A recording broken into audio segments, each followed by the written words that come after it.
Hi guys, welcome back to my YouTube channel. आज हम बात करने वाले हैं, कंटिन्यू करने वाले हैं अपने नेक्स्ट डिस्कशन की तरफ सीएनएस स्टिमुलेंट के बारे में। सीएनएस स्टिमुलेंट के बारे में मैंने आपको फर्स्ट अपनी वीडियो में बताया था जब मैंने इस कोर्स की स्टार्टिंग की थी। तो आज हम साइकोमोटर स्टिमुलेंट के सेकंड क्लासिफिकेशन को एक्सप्लेन करने वाले हैं, जो है मिथाइलफेनिडेट ग्रुप। जैसे एम्फेटामाइन ग्रुप को मैंने लास्ट वीडियो में डिस्कस किया था और उसके ड्रग्स को, आज हम मिथाइलफेनिडेट ग्रुप को करेंगे।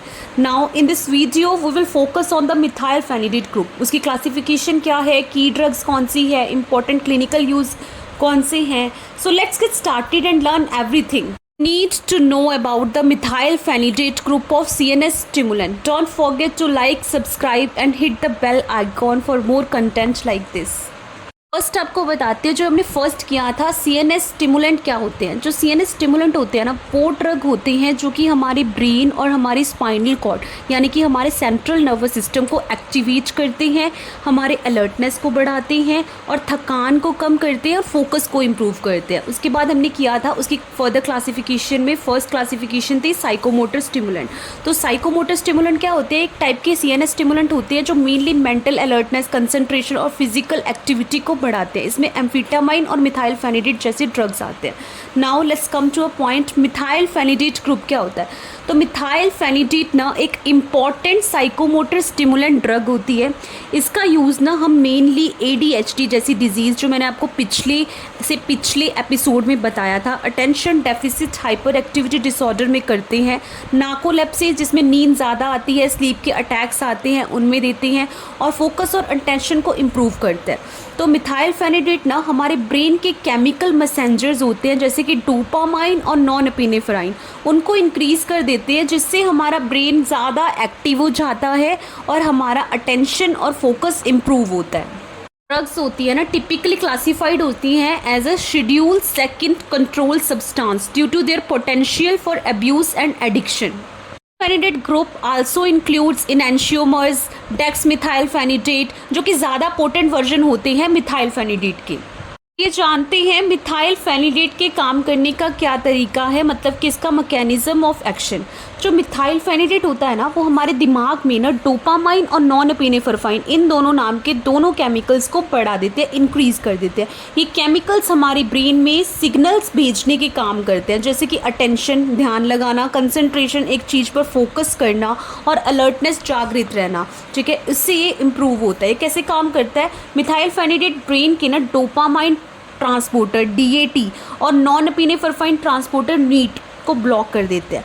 इससे ये केमिकल ज़्यादा देर तक हमारे ब्रेन में रहते हैं, जिससे फोकस और कंट्रोल बढ़ता है। मतलब ये एक दिमाग का इंपॉर्टेंट केमिकल को ज़्यादा समय तक एक्टिव बनाए रखता है, जिससे ADHD और नींद की प्रॉब्लम में फ़ायदा होता है, नार्कोलेप्सी में फ़ायदा होता है। तो डोपामाइन और नॉन एपिनेफ्राइन का रोल बताया था। डोपामाइन क्या करता है, help for improving focus, attention and motivation. And non epinephrine क्या करता था, play a role in increasing alertness and reducing impulsivity. This is the structure of methylphenidate group. Average weight इसका 233.3062 and monoisotopic is 233.14157 and chemical formula for methylphenidate group is C14H19NO2. What are the uses of methylphenidate group? First disease जिसमें ये use होता है वो होती है attention deficit hyper activity disorder. इसके बारे में मैंने आपको पिछली वीडियो में पूरा क्लियरली बताया है। इसमें मैं आपको थोड़ा सा बता देती हूँ कि मिथाइलफेनिडेट क्या करता है, फोकस को बढ़ा देता है, अटेंशन बढ़ा देता है और इम्पल्स को कंट्रोल करता है उन पेशेंट में जिनको ADHD होता है। मतलब वो ज़्यादा हाइपर एक्टिव होते हैं, जो ADHD के शिकार होते हैं। ये often a first line treatment होती है both the children and adult with ADHD। और नार्कोलेप्सी के लिए क्या है, narcolepsy sleep attack methylphenidate reduce कर देता है एक्सेसिव डे टाइम स्लीपीनेस। उन लोगों में जिनको नार्कोलेप्सी की प्रॉब्लम है, उनकी अलर्टनेस को बढ़ा के used for treatment resistant depression में भी यूज़ कर सकते हैं और इम्प्रूव करते हैं cognitive function in condition like dementia. Dementia मैं आपको लास्ट में बताऊंगी, टॉपिक के लास्ट में डायमेंशिया के बारे में ब्रीफ करूंगी। Now let's talk about what are the ADME for methylphenidate group: absorption, distribution, metabolism and excretion। बहुत सारी ड्रग्स का ना ADME सेम होता है, तो हम चलिए जानते हैं what are their ADME, pharmacokinetic absorption, ये शरीर में हमारा दवाई कैसे काम करती है। मिथाइल फेनिडेट ना हमारे पेट से जल्दी एब्जॉर्ब हो जाती है जो हम उसे ऑरली लेते हैं। अगर आप खाने के साथ लेते हो तो एब्जॉर्प्शन थोड़ा स्लो हो सकता है, लेकिन बॉडी में पूरी मात्रा पहुंचती है, बायोअवेलेबिलिटी कम होती है। डिस्ट्रीब्यूशन, ये ड्रग डिस्ट्रीब्यूट पूरे शरीर में अच्छे से फैल जाती है, हमारे ब्लड ब्रेन बैरियर को क्रॉस करती है, इसीलिए ब्रेन पर असर करता है, फोकस और अलर्टनेस बढ़ाती है। 15 से 20% प्रोटीन के साथ ये बाइंड होता है, यानी थोड़ा पार्ट ब्लड प्रोटीन से चिपक जाता है। मेटाबॉलिज्म क्या है, मिथाइल फेनिडेट लीवर में जाके मेटाबोलाइज होती है। ये एस्टर हाइड्रोलोसिस के जरिए एक इनएक्टिव कंपाउंड रिटिनिक एसिड में बदल जाता है। ठीक है, मेटाबॉलिज्म में एक एंजाइम CYP2D6 भी हेल्प करता है। ये एक्सक्रीट आउट कहाँ से होती है, मिथाइल फेनिडेट मेटाबोलाइज यूरिन के जरिए बॉडी से बाहर निकल जाती है। हाफ लाइफ क्या है इसकी, इमीडिएट रिलीज़ की हाफ लाइफ 2 से 3 हॉर्स है, एक्सटेंडेड रिलीज़ की 3 से 4 घंटे तक रहती है, स्लोअर एलिमिनेशन होती है ड्यू टू प्रोलॉन्ग्ड फॉर्मुलेशन। हम बात करते हैं फार्माकोडायनेमिक मिथाइल फेनिडेट ग्रुप का। ये ड्रग बॉडी पर क्या असर करती है, हम सेंट्रल नर्वस सिस्टम को स्टिमुलेट कर देती है, दिमाग को एक्टिवेट बना देती है। मिथाइल फेनिडेट दिमाग में डोपामाइन नॉन एपिनेफ्राइन नाम के केमिकल को बढ़ा देती है। सेकेंडली कार्डियोवैस्कुलर इफेक्ट देती है, हमारे दिल और ब्लड प्रेशर पर असर डालती है। ये ड्रग हमारी ना हार्ट रेट और ब्लड प्रेशर दोनों को बढ़ा देते हैं, क्योंकि नॉन एपिनेफ्राइन दिल को स्टिमुलेट करता है। लंबे समय तक यूज़ करने से ना कुछ लोगों में हार्ट रिलेटेड रिस्क हो जाते हैं। थर्ड, एपिटाइट सप्रेशन है, भूख कम लगती है, मिथाइल फेनिडेट से भूख कम लगती है, इसलिए कुछ लोगों को वेट लॉस हो सकता है। ये इफेक्ट ओबेसिटी में यूज़फुल होता है, लेकिन फूड ड्रग एडमिनिस्ट्रेशन ने इसके ऑफिशियली अप्रूव नहीं किया है। ओवरडोज में लेते हैं तो टॉक्सिसिटी प्रोड्यूस करते हैं, जैसे वॉमिटिंग, चिड़चिड़ाहटपन, tremors, hyperreflexia, muscle twitching, convergence, euphoria, confusion, hallucination, delirium, sweating, flushing, headache, hyperpyrexia, tachycardia, palpitation, cardiac arrhythmia, hypertension, mydriasis and dryness of mucous membrane. हम बात करने वाले हैं जो drug contains under methyl phenidate group. तो 2 ही drugs आती हैं इसके अंडर। कौन सी ड्रग्स होती है, first is methyl phenidate and second one is dexmethyl phenidate. चलिए जानते हैं इनको ब्रीफली। तो सबसे पहले जानेंगे व्हाट आर मिथाइल फेनिडेट। तो जो डोजेज है इसकी डेक्समिथाइल फेनिडेट की वो है 2.5 mg में भी आता है, 5 mg में भी, 10 mg में भी immediate release. Extended release 5 mg, 10 mg, 15 mg, 20 mg दोनों में अवेलेबल है। Then second one is phenidate, ये 5 mg, 10 mg, 20 mg immediate release में अवेलेबल है, 20 mg in sustain release, 18 mg, 27 mg, 36 mg, 54 mg extended release, 20 mg, 30 mg and 40 mg available in extended release and 25 mg per 5 ml in extended release is also available. Food interaction in methyl phenidate group, alcohol avoid करनी चाहिए क्योंकि को administration with alcohol में कोज अ dose dumping effect with some extended release formulation of methyl phenidate.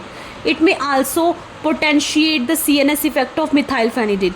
इसको आप खाने के साथ भी ले सकते हैं, विदाउट फूड भी ले सकते हैं। पेशेंट में take methyl phenidate with food to elevate gastrointestinal upset. एक वर्ड यूज़ किया था डोज डंपिंग, तो मैं आपको बताती हूँ what are the dose dumping. Dumping का मतलब पता है क्या होता है, एक कंट्रोल्ड रिलीज या सस्टेन रिलीज वाली दवाई का एकदम से सारा डोज बॉडी में एक ही बार रिलीज़ हो जाता है। नॉर्मली क्या होता है, कंट्रोल्ड रिलीज़ दवाई थोड़ा थोड़ा करके बॉडी में रिलीज़ होती है ताकि दवा का ना इफेक्ट लंबे समय और साइड इफेक्ट कम हो।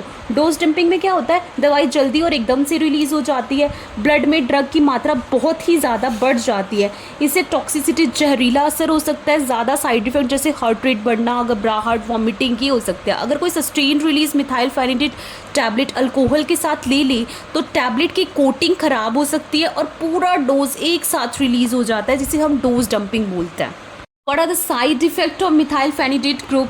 इंसोम्निया कॉज कर सकता है, भूख कम लग सकती है, हार्ट रेट इंक्रीज हो सकती है, सीवियर एलर्जिक रिएक्शन हो जाता है जैसे कि स्किन रैश हो गया, स्वेलिंग हो गया, ट्रबल ब्रीदिंग हो गया, ब्लड प्रेशर इंक्रीज हो जाता है, एंग्जाइटी बढ़ जाती है, हेडेक बढ़ जाता है, जैसे स्टोमिक पेन रहता है, नोजिया रहता है, dry mouth, weight loss, serious side effects जैसे कि cardiovascular issue, heart attack, stroke जैसे चांसेस रहते हैं, साइकेट्रिक सिम्टम्स जैसे एग्रेशन, पेरोनिया, हेलुसिनेशंस रहते हैं। होता है शंका या डर की भावना। ठीक है, पेरोनिया एक मेंटल कंडीशन है जिसमें व्यक्ति को लगता है कि लोग उसके खिलाफ साजिश कर रहे हैं, बिना किसी वजह के डर या शक होने लगता है, किसी पर भरोसा नहीं होता, लगता है कोई नुकसान पहुंचाता है। हेलुसिनेशन, भ्रम में रहते हैं, देखने लगता है वो देखते हैं जो होता ही नहीं है। Contraindications for methyl phenidate group, first तो heart condition, severe heart disease हो सकती है जैसे अरिदमिया, अदर सीरियस डिजीज हो सकती है जैसे cardiovascular condition, history of drug abuse. Methyl phenidate ना उनके हायर पोटेंशियल चांसेस होते हैं एब्यूज़ और एडिक्शन के। ग्लूकोमा में मिथाइल फेनिडेट इंक्रीज कर देती है, इंट्राऑक्यूलर प्रेशर, हाइपरथायरॉयडिज्म कॉज कर सकता है, ये सिम्टम्स बढ़ा देते हैं, एग्जैसरबेट कर देते हैं हाइपरथायरॉयडिज्म के। टिक टॉरेट सिंड्रोम में ये वर्सन कर देता है मोटर और वोकल टिक्स को। Recent use of mono amine oxidase inhibitor ना डेंजरस इंट्रैक्शन कॉज करता है। इंट्रैक्शन क्या है इसकी, जैसे एमएओ इनहिबिटर जैसी ड्रग्स होती हैं ना, वो क्या करती हैं इसको, अगर मिथाइल फेनिडेट को एमएओ इनहिबिटर के साथ लिया जाए तो ब्लड प्रेशर बहुत ज़्यादा बढ़ सकता है। एंटी हाइपरटेंसिव ड्रग लेते हैं उसके साथ तो बीपी कम करने वाली दवाओं के इफेक्ट को कम कर सकता है। एंटी डिप्रेसेंट जैसे सेलेक्टिव सेरोटोनिन रीअपटेक इनहिबिटर और एसएनआरआई जैसे के साथ लेते हैं ना, सेरोटोनिन सिंड्रोम का रिस्क बढ़ जाता है। सिम्टम्स हो सकते हैं घबराहट, confusion, high fever. Anti acid के साथ अगर हम लेते हैं तो जल्दी एब्जॉर्ब होता है। एंटी एसिड से मिथाइल फेनिडेट जल्दी एब्जॉर्ब हो जाता है, ड्रग का इफेक्ट जल्दी और स्ट्रॉन्ग हो सकता है। सीजर्स मेडिकेशन लेते हैं तो ये सीजर थ्रेशोल्ड को कम कर सकता है। ये हमारी फर्स्ट ड्रग मिथाइल फेनिडेट। मिथाइल फेनिडेट क्या है, ये स्टिमुलेंट मेडिकेशंस होती हैं, मेनली एडीएचडी और नार्कोलेप्सी को ट्रीट करने के लिए दी जाती है। ये कैसे काम करती है, ये डोपामाइन और नॉन एफिनेफ्रिन के लेवल को इंक्रीज कर देती है हमारे ब्रेन में, जो केमिकल हेल्प करते हैं फोकस के लिए, अटेंशन के लिए और सेल्फ कंट्रोल के लिए। फेनिडेट कैसे काम करता है, ये ब्रेन में जो हमारे न्यूरॉन्स होते हैं, नर्व सेल होते हैं, जैसे डोपामाइन, नॉन एपिनेफ्रिन नाम के केमिकल को रिलीज करते हैं। ये केमिकल अटेंशन, फोकस और बिहेवियर कंट्रोल करते हैं। नॉर्मली ये केमिकल्स काम करने के बाद वापस एब्जॉर्ब हो जाते हैं। तो मिथाइल फेनिडेट ना वैक्यूम क्लीनर को ब्लॉक कर देता है। डोपामाइन के लिए DAT dopamine transporter, non epinephrine के लिए NET non epinephrine transporter. Result क्या होता है, इससे ज़्यादा डोपामाइन और non epinephrine synapse brain cell के बीच का एरिया में बने रहते हैं। ये केमिकल ब्रेन को ज़्यादा देर तक एक्टिव रखते हैं। अटेंशन इंप्रूव होता है, इम्पल्सिव बिहेवियरल कंट्रोल होता है, फोकस और डिसीजन मेकिंग बेटर होता है। ब्रेन के कौन से पार्ट को इफेक्ट करता है, प्री फ्रंटल कॉर्टेक्स, ब्रेन का वो हिस्सा जो अटेंशन, डिसीजन लेना और बिहेवियर को कंट्रोल करने के काम करता है। तो शॉर्ट और सिंपल में आपको बताऊं तो मिथाइल फेनिडेट डोपामाइन और नॉन एपिनेफ्रिन की रीअपटेक को ब्लॉक कर देता है। ज़्यादा केमिकल ब्रेन में एक्टिव ज़्यादा टाइम तक रहता है, बहुत ही ज़्यादा फोकस, कंट्रोल और अटेंशन बढ़ा रहता है। को इफेक्ट कर रहा था प्री फ्रंटल कॉर्टेक्स, ये ब्रेन का वो हिस्सा होता है जो अटेंशन, डिसीजन लेना, बिहेवियर को कंट्रोल करने के काम आता है। मेनली मिथाइल फेनिडेट एक वैक्यूम क्लीनर को ब्लॉक कर देता है। डोपामाइन में डीएटी डोपामाइन ट्रांसपोर्टर, नीट में नॉन एपिनेफ्रिन ट्रांसपोर्टर को ज़्यादा डोपामाइन एरिया में बनाए रखता है। ब्रांड्स हैं जो मार्केट में आते हैं मिथाइल फेनिडेट के, Ritalin, Concerta, Daytrana, Metadate and Quillivant XR in a liquid form. तो अब हम बात करेंगे फेनिडेट की एक डोजेज गाइड बताती हूँ, जनरल ओवरव्यू देती हूँ, ठीक है। डोजेज डिपेंड करता है क्या फॉर्म है उसकी, किस फॉर्म में, टैबलेट में, कैप्सूल में, एज क्या है, कंडीशन क्या है, इंडिविजुअल का रिस्पॉन्स कहते हैं। एडीएचडी के लिए बच्चे जो होते हैं 6 ईयर्स से ज़्यादा, ठीक है। स्टार्टिंग डोज और मैक्सिमम डोज कैसे देते हैं, इमीडिएट रिलीज में 5 mg ट्वाइस देते हैं डेली बीडी डोज में, ब्रेकफास्ट और लंच के बाद अप टू 60 mg तक दे सकते हैं, उससे ज़्यादा नहीं दे सकते, एडजस्ट कर सकते हैं 5 से 10 mg increments weekly. Extended release में 18 से 20 mg वंस डेली सिर्फ मॉर्निंग में देते हैं, usually up to 72 mg per day देते हैं। इसको क्रश नहीं कर सकते और च्यू नहीं कर सकते।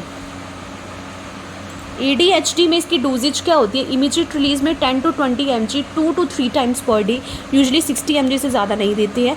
30 से 45 मिनट्स हमें देना पड़ता है उससे पहले, खाना खाने से पहले। एक्सटेंडेड रिलीज में 18 to 36 mg वंस डेली लेते हैं, up to 72 mg per day देते हैं। कईयों को ज़्यादा चाहिए होते हैं, लॉन्ग एक्टिंग स्मूदर इफेक्ट रहता है। एक्सटेंडेड रिलीज में जैसे सिम्टम्स सीवियरिटी होती है उसके अकॉर्डिंगली प्रिस्क्राइब करते हैं। नार्कोलेप्सी के लिए डोजेज रेंज होती है इमीडिएट रिलीज़ की 10 to 60 mg per day in 2 or 3 divided doses.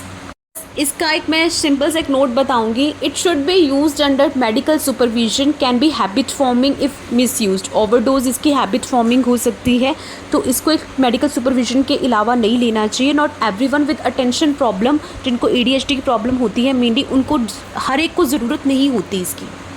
करते हैं अपने नेक्स्ट ड्रग के बारे में, डेक्समिथाइल फेनिडेट। तो डेक्समिथाइल फेनिडेट क्या होती है, ये एक स्टिमुलेंट मेडिसिन है जो कि किस चीज़ को ट्रीट करने के लिए यूज़ की जाती है, ADHD और नार्कोलेप्सी। तो ये एक्टिव पार्ट होता है मिथाइलफेनिडेट का, ओनली द डी आइसोमर्स। सो ये ज़्यादा पोटेंट होती है, आपको लो डोज चाहिए एज़ कम्पेयर टू मिथाइलफेनिडेट। तो यहाँ पे मैंने दो आपको इसके स्ट्रक्चर्स बताए हैं, तो आप इन स्ट्रक्चर्स को देख सकते हैं। ये कैसे काम करता है, ये इंक्रीज़ कर देता है डोपामाइन और नॉन एपिनेफ्राइन केमिकल की लेवल को हमारे ब्रेन में, हेल्प करता है फोकस इम्प्रूव करने में, अटेंशन इम्प्रूव करने में, इम्पल्सिविटी कंट्रोल करने में। मिथाइलफेनिडेट है, ये डोपामाइन और नॉन एपिनेफ्राइन को रीअपटेक को ब्लॉक करता है। नॉर्मली ब्रेन एक टाइम के बाद ना डोपामाइन और नॉन एपिनेफ्राइन को वापस एब्जॉर्व कर लेते हैं, जैसे मैंने आपको पीछे बताया था, जैसे एक वैक्यूम क्लीनर केमिकल को खींच लेते हैं। Methylphenidate is a cleaning process को रोक देता है, यानी ये केमिकल ज़्यादा देर तक ब्रेन में एक्टिव रहते हैं। साइनेप्स, ये ब्रेन सेल के बीच का एरिया होता है जहाँ ये केमिकल काम करते हैं। तो मिथाइलफेनिडेट इन केमिकल्स को यही ज़्यादा समय तक बनाए रखते हैं, तो ब्रेन में केमिकल एक्टिविटी को बढ़ा देते हैं। जब डोपामाइन और नॉन एपिनेफ्राइन ज़्यादा देर तक एक्टिव रहते हैं तो उनका इफेक्ट भी ज़्यादा होता है। ये केमिकल ब्रेन के फोकस और कंट्रोल सेंटर को एक्टिवेट कर देता है। इससे क्या होता है कि हमारा अटेंशन बेहतर हो जाता है, ज़्यादा फोकस होता है, इम्पल्सिव कंट्रोल सुधर जाता है, मतलब बिना सोचे समझे काम करना कम हो जाता है। फेनिडेट दिमाग के डोपामाइन और नॉन एपिनेफ्राइन को ज़्यादा देर तक एक्टिव रखता है, जिससे फोकस, ध्यान, सेल्फ कंट्रोल में सुधार होता है। क्यों करता है? डोपामाइन क्या करता है, ज़्यादा मोटिवेशन देता है, फोकस को बढ़ाता है। नॉन एपिनेफ्राइन अलर्टनेस और एनर्जी को बढ़ाता है। जो डेक्समेथाइलफेनिडेट है ना, टारगेट करता है हमारा प्री फ्रंटल कॉर्टेक्स को, जैसे मैंने आपको पीछे बताया था, where these chemicals help manage decision making and self control. जो डेक्समेथाइलफेनिडेट है ज़्यादा एफिशिएंट होता है, क्योंकि उसकी लोअर डोज भी उतना इफेक्ट दे सकती है जो मिथाइलफेनिडेट देती थी। डेक्समेथाइलफेनिडेट ब्लॉक कर देता है रीअपटेक ऑफ डोपामाइन और नॉन एपिनेफ्राइन को, और उसके लेवल को इंक्रीज करता है और फोकस और बिहेवियर को इन्हेंस करता है। कॉमन ब्रांड्स हैं जो मार्केट में आती हैं डेक्समेथाइलफेनिडेट की। फोकालिन इमीडिएट रिलीज फॉर्म में आता है, फोकालिन एक्सआर इन एक्सटेंडेड रिलीज फॉर्म में अवेलेबल है मार्केट में। इस गाइड में आपको बता देती हूँ डेक्समेथाइलफेनिडेट की, जैसे मिथाइलफेनिडेट की करती है। जो चिल्ड्रंस हैं 6 ईयर्स एंड ओल्डर, उसकी स्टार्टिंग डोज क्या होती है, इमीडिएट रिलीज में हम इसको 2.5 mg BD डोज में दे सकते हैं, 20 mg per day, 4 horse apart खाना खाने से पहले। एक्सटेंडेड रिलीज में जैसे फोकालिन एक्सआर आती है, 5 mg वंस डेली सिर्फ देते हैं मॉर्निंग में, 30 to 40 mg पर डे तक दे सकते हैं। Can be opened and sprinkled on food. में जो स्टार्टिंग डोज इसकी होती है, मैक्सिमम डोज होती है IR इमीडिएट रिलीज में 2.5 mg, सो 5 mg twice daily, 20 mg per day. Adjust करते हैं इसको स्मॉल स्टेप्स में। जो एक्सटेंडेड रिलीज में 10 mg once daily, 40 mg per day तक दे सकते हैं। लॉन्ग लास्टिंग इफेक्ट शो करता है। सिंपली नोट बताऊंगी आपको, इसको मॉर्निंग में ले सकते हैं स्लीप प्रॉब्लम्स को अवॉइड करने के लिए। इसको क्रश ना करें, च्यू ना करें एक्सटेंडेड रिलीज कैप्सूल्स को, बिल्कुल भी नहीं। एब्यूज़ और एडिक्शन का रिस्क हो सकता है, सिर्फ मेडिकल प्रिस्क्रिप्शन के बाद ही आप इसको लेने की सोचें। साइड इफ़ेक्ट्स ज़रूर देखें, जैसे एपिटाइट को डिक्रीज़ कर देता है, इंसोम्निया इंक्रीज़ करता है, और हार्ट रेट इंक्रीज़ कर देता है, और एंग्जाइटी को बढ़ा देता है हमारी। मैंने अभी हर टर्म्स यूज़ किए हैं, कुछ मेडिकेशन रिलीज फॉर्म यूज़ किए हैं, तो मैं आपको बताऊंगी कि what are their meanings, IR CR वगैरह, है ना। तो चलिए जानते हैं first IR is an immediate release form. ये बहुत ही जल्दी वर्क करता है लेने के बाद, शॉर्ट लास्टिंग होता है, बहुत कम समय तक रहता है, इमीडिएटली रिलीज़ करता है, बहुत ही कम समय तक रहता है।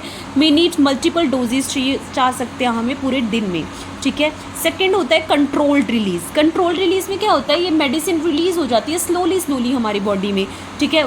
Keeps working over time, usually 1 से 2 डोज तक बहुत है इसकी, 1 से 2 डोज तक। तो IR क्लियर हो गया, इमीडिएट रिलीज़ होती है, ये फास्ट वर्क करती है, शॉर्ट लास्टिंग होती है, मल्टीपल डोजेज इसकी चाहिए होती है। कंट्रोल रिलीज़ में क्या होती है, ये स्लोली रिलीज़ करेगी, वर्क करती रहेगी over the time, and usually 1 से 2 डोज पर डे की काफ़ी होती है इसकी। तो नेक्स्ट हम कर रहे थे इसकी ER इज़ एक्सटेंडेड रिलीज़। ये सबसे ज़्यादा लॉन्गर लास्टिंग वर्जन होता है, एक ही लेने के बाद ये स्लोली रिलीज़ होती है हमारी मेडिसिन में, 24 आवर्स तक लॉन्ग इफेक्ट देती है। तो उसके बाद है सस्टेन्ड रिलीज़। मेडिसिन रिलीज़ हो जाती है ग्रेजुअली, बट बहुत ज़्यादा लास्ट लॉन्गर रहती है देन इमीडिएट रिलीज़, पर शॉर्टर होती है। एक्सटेंडेड रिलीज़ से कम, पर इमीडिएट रिलीज से ज़्यादा देर तक रहती है, और सस्टेन रिलीज़ होती है, ग्रेजुअली मेडिसिन रिलीज़ हो जाती है हमारी बॉडी में। तो हमने अभी टर्म किए IR immediate release, controlled release, ER extended release, and sustained release. Summary बताऊंगी छोटी सी। मिथाइलफेनिडेट ग्रुप की दवाइयाँ ना सीएनएस स्टिमुलेंट होती हैं जो मुख्य रूप से ना एडीएचडी और नार्कोलेप्सी की प्रॉब्लम के यूज़ होती है। ये ड्रग ना डोपामाइन और नॉन एपिनेफ्रिन नाम के ब्रेन केमिकल को एक्टिवेट कर देती है, बढ़ा देती है, जिससे ध्यान, फोकस, इम्पल्सिव पर कंट्रोल अच्छा होता है। इफेक्टिव होने के बावजूद इन ड्रग को गंभीर गलत इस्तेमाल, एब्यूज़ और एडिक्शन का खतरा भी ज़्यादा होता है। तो मिथाइलफेनिडेट अलग अलग फॉर्म में मिलती हैं, immediate release, sustain release, extended release, transdermal patch, skin के थ्रू लगाने वाला पैच। इनके डोज और इफेक्ट थोड़े अलग होते हैं। ये दवाइयाँ ना आम तौर पर अच्छी तरह टॉलरेट की जाती हैं, लेकिन कुछ कॉमन साइड इफ़ेक्ट्स इसके होते हैं। नींद ना आना, भूख कम लगना, दिल और ब्लड प्रेशर से जुड़ी रहना, दिमाग या दिल के पेशेंट में कॉशन ज़रूरी है। तो नेक्स्ट हम बताएंगे डायमेंशिया। जो मैंने पहले बताया था कि डायमेंशिया क्या होता है, चलिए जानते हैं व्हाट आर द डायमेंशिया क्या होता है। डायमेंशिया एक ऐसी मेडिकल कंडीशन है जिसमें दिमाग की याददाश्त, सोचने समझने की शक्ति और रोज़मर्रा के काम करने की क्षमता धीरे धीरे हमारी ख़त्म होने लगती है। सिम्टम्स क्या होते हैं, याददाश्त कमज़ोर हो जाती है, बातचीत और समझने में मुश्किल होती है, कन्फ्यूजन होती है, टाइम और जगह का पता नहीं चलता, रोज़ के काम करने में बहुत ज़्यादा दिक्कत आती है, मूड स्विंग्स या गुस्सा या उदासी होती है और लोगों को पहचानने में मुश्किल होती है। इसके कारण क्या होते हैं, सबसे कॉमन कारण है अल्ज़ाइमर डिजीज़। इसमें हमारी मेमोरी लॉस होनी स्टार्ट हो जाती है, दिमाग में खून की सप्लाई कम हो जाती है, स्ट्रोक या वेस्कुलर डायमेंशिया की वजह से, ब्रेन इंजरी या इन्फेक्शन की वजह से, कभी कभी विटामिन डेफिशिएंसी या थायराइड की प्रॉब्लम की वजह से भी डायमेंशिया जैसे लक्षण दे जाते हैं। तो ट्रीटमेंट क्या है, डायमेंशिया का पूरा इलाज अभी नहीं है, लेकिन कुछ दवाइयाँ सिम्टम्स को धीरे कर सकती हैं। मेंटल स्टिमुलेशन, जैसे मैंने सीएनएस स्टिमुलेंट मेडिसिन मिथाइलफेनिडेट का बताई थी। हेल्दी लाइफस्टाइल, फैमिली सपोर्ट बहुत ज़रूरी है। डॉक्टर की सलाह से कॉग्निटिव थेरेपी और मेडिकेशन दिए जाते हैं। रेगुलर हेल्थ चेकअप और ब्रेन फ्रेंडली डाइट मेंटेन करनी चाहिए। इजी ट्रिक बताए हैं एम्फेटामाइन ग्रुप के। Keyword AMP, amphetamine, methamphetamine and phentermine. ठीक है, तो क्या याद रखना है, ये स्ट्रॉन्ग साइकोमोटर स्टिमुलेंट होते हैं, मेनली डोपामाइन और नॉन एपिनेफ्रिन को इफेक्ट करते हैं। Example, amphetamine A for attention, methamphetamine M for meth, very strong, known for addiction. Phen for phentermine, used for weight loss related to amphetamine. Phenidate group का easy trick क्या है, M for methylphenidate. Mnemonics क्या है, M as a mind focus. ये use किया जाता है primary for ADHD के लिए, फोकस को इम्प्रूव कराने के लिए। क्या हम याद कर सकते हैं, माइल्डर स्टिमुलेंट होते हैं एम्फेटामाइन से, बट स्टिल वर्क करते हैं to increase dopamine and non epinephrine in the brain. For example, methylphenidate M for mental focus. Questions दिए हैं मैंने स्टूडेंट असाइनमेंट के लिए, तो ये क्वेश्चंस आप लिख सकते हैं और मुझे कमेंट में बता सकते हैं। इसमें क्या है, डिस्कस द की difference between the amphetamine group और methylphenidate group. Which group is more commonly associated with abuse and why. List and describe common condition treated with amphetamine group and methylphenidate group. CNS stimulant, how do CNS stimulant जैसे कि amphetamine और methylphenidate impact mental health, for example anxiety, mood change, addiction. तो अब इसके answers दे सकते हैं, इसके answers नीचे कमेंट में लिख सकते हैं, तो ये आपके लिए काफ़ी अच्छा है। तो मैं आपको समरी बताऊंगी कि क्या हमने पढ़ा था पीछे। सबसे पहले हमने सीएनएस एजेंट पढ़े थे कि CNS agent central nervous system होता क्या है। सीएनएस एजेंट क्या थे, ये वो ड्रग्स होते हैं जो कि अफेक्ट करते हैं हमारे ब्रेन को और हमारे स्पाइनल कॉर्ड को। ये या तो स्टिमुलेट करेगी या डिप्रेस कर देगी हमारे नर्वस सिस्टम को, और मेनली यूज़ किया जाता है मेडिकल कंडीशन जैसे एंग्जाइटी, स्लीप डिसऑर्डर्स, एडीएचडी और पेन और भी चीज़ों को मैनेज करने के लिए।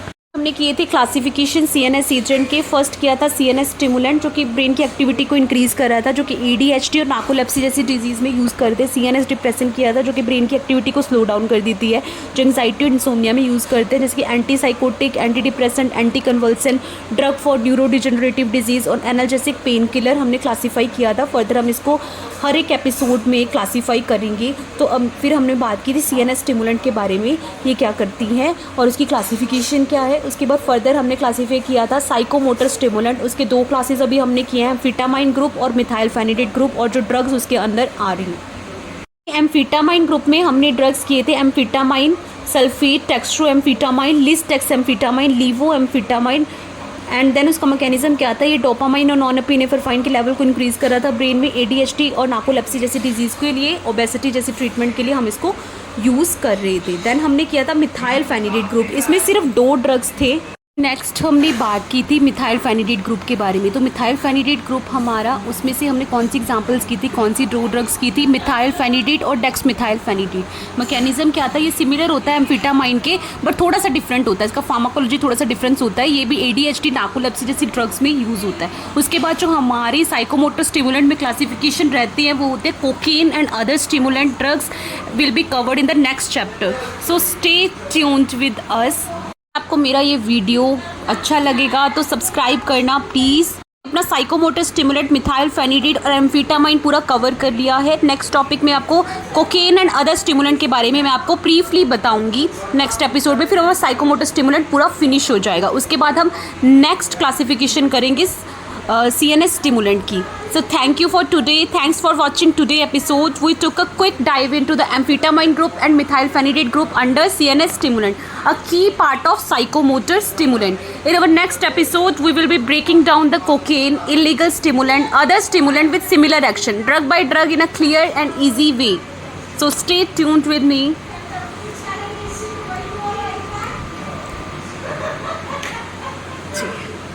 If you are on a journey, won't miss it.